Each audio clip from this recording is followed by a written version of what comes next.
Hi friends, আজকের আমি আপনাদের সঙ্গে দারুণ একটা রেসিপি নিয়ে আসলাম। রেসিপিটা হলো ছানার জিলাপি। ছানার জিলাপি খেতে খুবই ভালো লাগে। কি কি নিয়েছি দেখুন। এখানে আছে 1 কেজি দুধের ছানা। দুধটা এমনি আমার ফেটে গেছিলো, সেই জন্য ছানাটা আমি রেখে দিয়েছিলাম, জিলাপি বানাচ্ছি। এখানে আছে বড় চামচের 2 চামচ ময়দা, আর এখানে আছে 1.5 চামচ ছোটো চামচের চিনি, আর একটুখানি খাবার সোডা নিয়েছি, হাফ চামচেরও কম নিয়েছি। প্রথমে আমি এই ময়দা, চিনি আর খাবার সোডাটা ভালো করে মেখে নেব। এটা ভালো করে চটকে চটকে মাখাতে হবে। দেখুন, আমি একটা বড় জায়গা নিয়েছি, ভালো করে এটা মাখিয়ে নেব।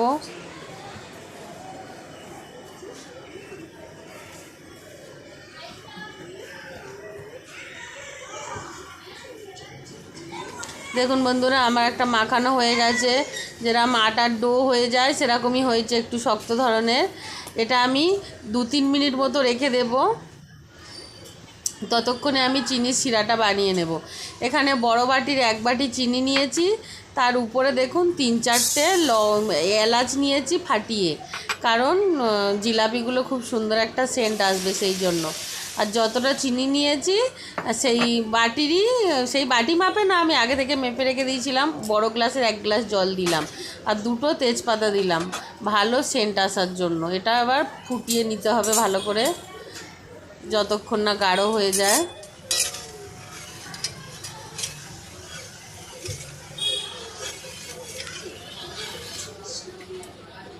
চিনির শিরাটা ফুটতে থাকুক, আমি ততক্ষণে এটা আরও 1 মিনিট থেকে 2 মিনিট আমি এটা ভালো করে মেখে নিয়েছি। এবার আমি দেখুন জিলাপিগুলো বানিয়ে নেব। এরকম বড় বড় করে লেচি করে নিলাম। পুরো যতটা এই লুচির থেকেও বড় সাইজের আমি করেছি, আপনারা ছোট সাইজের করবেন, করলে অনেকগুলো হবে। দেখুন, এটা এরকমভাবে লম্বাভাবে আমরা ছোটোবেলায় বানাতাম না, দড়ির মতো, এরকম বানিয়ে নিতে হবে। আমি আগে বানিয়েও নিলাম 2টো। নিয়ে দেখুন জিলাপির শেপ দিচ্ছি। এরকম প্রথমের মুখটা একটু ধরে ওর গায়ে লাগিয়ে দিলাম। এবার পেঁচিয়ে পেঁচিয়ে 2 প্যাঁচ দিতে পারেন, 2.5 প্যাঁচ দিতে পারেন।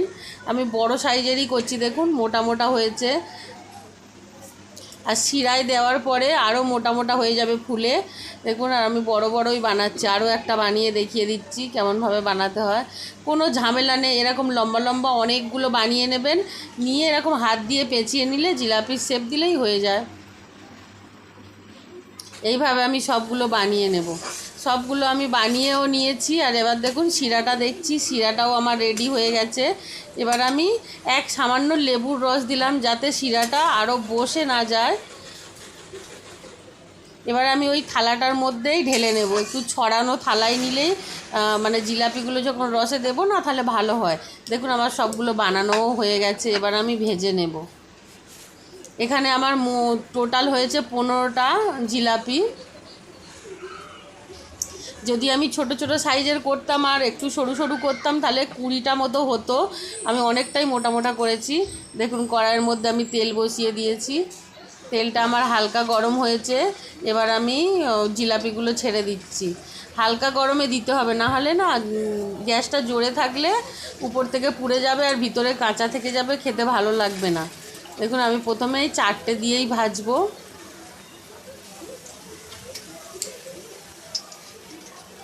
গ্যাসটা স্লোতে করেই থাকবে, জোরসে দেওয়া যাবে না।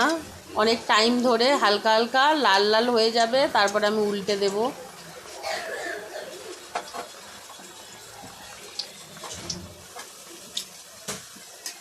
দেখুন, হালকা লাল হয়েছে। আমি এবার এগুলো উল্টে দিচ্ছি। এইভাবে আমি টাইম ধরে লাল লাল করে ভেজে নেব। দেখুন বন্ধুরা, আমার জিলাপিগুলো লাল লাল করে ভাজা হয়ে গেছে। এবার আমি ডাইরেক্ট তুলে অন্য পাত্রে রাখবো না, ডাইরেক্ট শিরার মধ্যেই দিয়ে দেব। চিনির শিরাটা বানিয়ে রেখেছিলাম।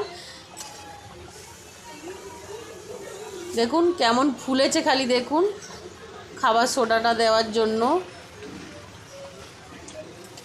আর এটা দারুণ কিন্তু খেতে হয়েছে বন্ধুরা। আমি ভয়েসটা তো পরে দিচ্ছি, এখনও আছে, পুরোটা খাওয়া হয়নি। আমরা অল্প খেয়ে দেখেছি, খেতে খুব টেস্টি হয়েছে।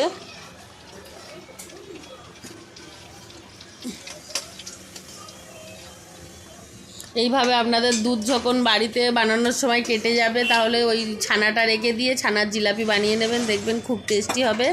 আর এগুলো আত্মীয় স্বজন আসলেও আপনারা ফ্রিজে রেখে তাদেরকে দিতে পারেন।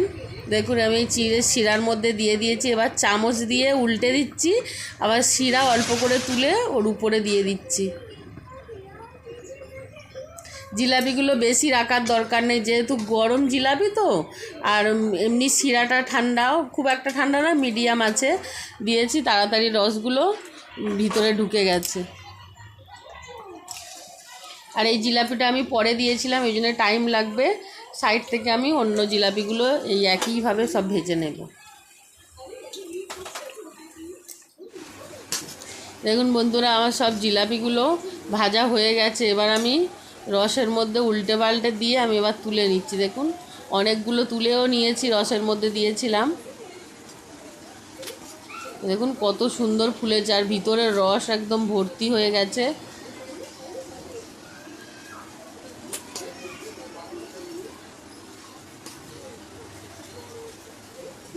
দেখেই বোঝা যাচ্ছে কত সুন্দর রসালো হয়েছে। আপনারা এইভাবে বাড়িতে বানালে বাচ্চারাও খুশি হয়ে যাবে, আর যেসব আত্মীয় আসবে তাদের যদি এক পিস করে দেওয়া যায় না, খুশি হয়ে যাবে খুব। ভিডিওটা কেমন লাগলো বলবেন, আর রেসিপিটা কেমন লাগলো কমেন্ট করে বলবেন। ভালো লাগলে লাইক শেয়ার কমেন্ট করবেন, চ্যানেলটিকে সাবস্ক্রাইব করে পাশে থাকবেন। আর এইভাবে বাড়িতে বানান, কোনো অনুষ্ঠান পড়লে বানিয়ে ফ্রিজে রেখে দিন, ঠান্ডা ঠান্ডাও খেতে ভালো লাগে, গরম গরম। দেখুন কতটা জুসি হয়েছে।